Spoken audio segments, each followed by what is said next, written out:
Have you ever actually stopped to think about your breathing right as you're drifting off to sleep? It's one of those amazing automatic things our bodies just do, and we never give it a second thought.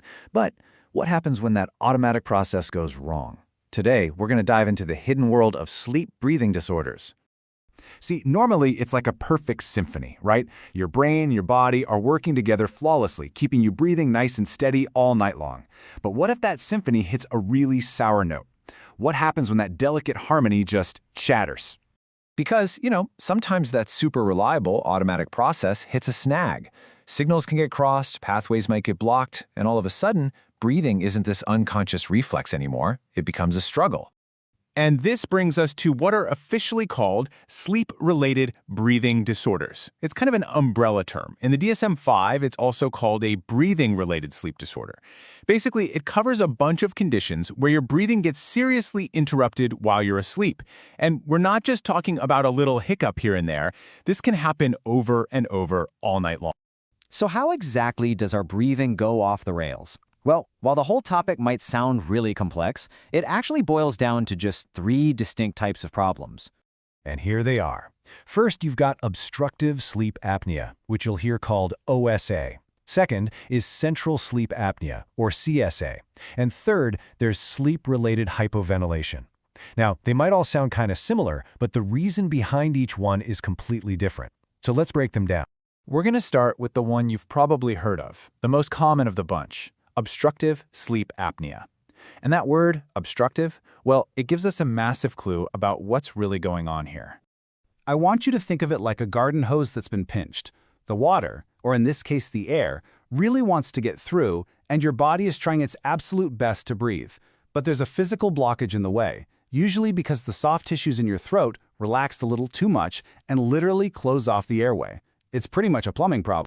All right, next up is central sleep apnea. And with this one, the whole picture is completely different. The problem here isn't a physical blockage in your throat.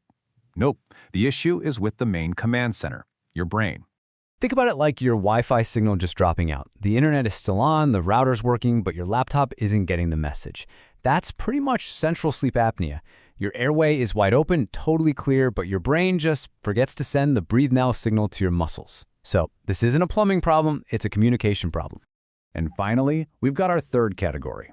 Now, this one isn't about a complete stop or a missed signal. It's more about the overall quality and the efficiency of your breathing all through the night.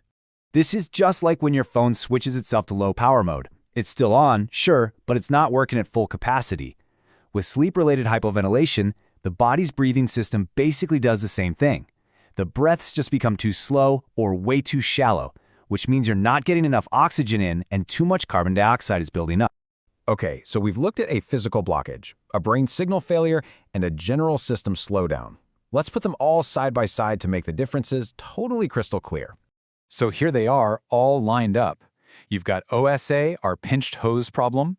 You've got CSA, the dropped Wi-Fi signal.